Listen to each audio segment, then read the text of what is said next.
So when was my very first experience as a copywriter?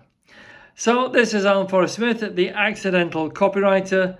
This is another story taken from the book. So actually, I have two experiences, but I don't know if they're really kind of cheating, but I'll share them with you anyway.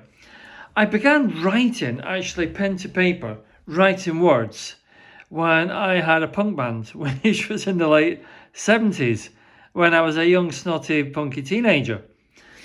And of course, somebody had to create the posters. I actually have one of these original posters also on a photograph. But somebody had to create the posters when we did a gig to make sure people came to watch us. And that was me, I created the posters. So that was probably one of my very first experiences as a 16-year-old. But my first real, truthfully, business experience was as a hairdresser. I kept getting fired for all kinds of reasons. And it wasn't my work was terrible. It was just that I couldn't work for people. I just found it too difficult. I couldn't be told what to do by employers, I suppose.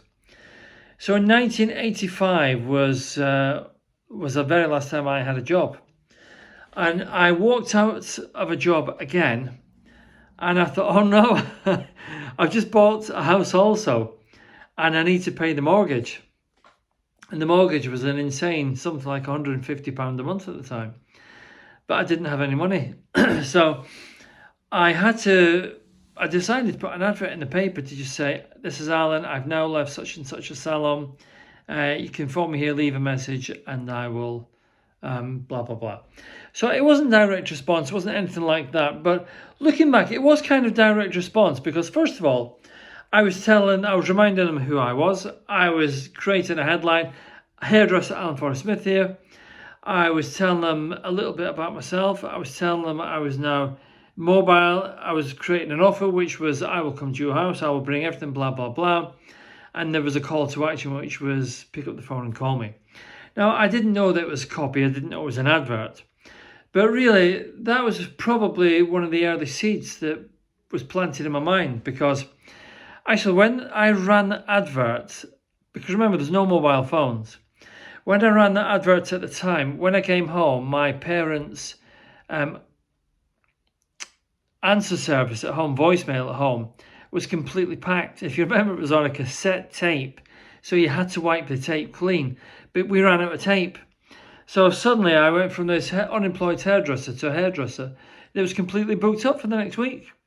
And again, that was probably one of my earliest experiences outside the punk band of actually writing copy to build business, and in this case, my business, which just really set seeds for the future, I suppose. Anyway, that's another little story from the book, The Accidental Copywriter. You'll find on Amazon, or you'll find on my website.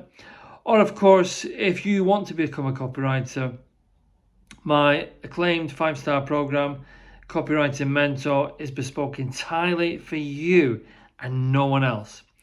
You'll find links on the page. That's it. This is Alan Forrest Smith, the accidental copywriter. Until the next story, I'll see you then.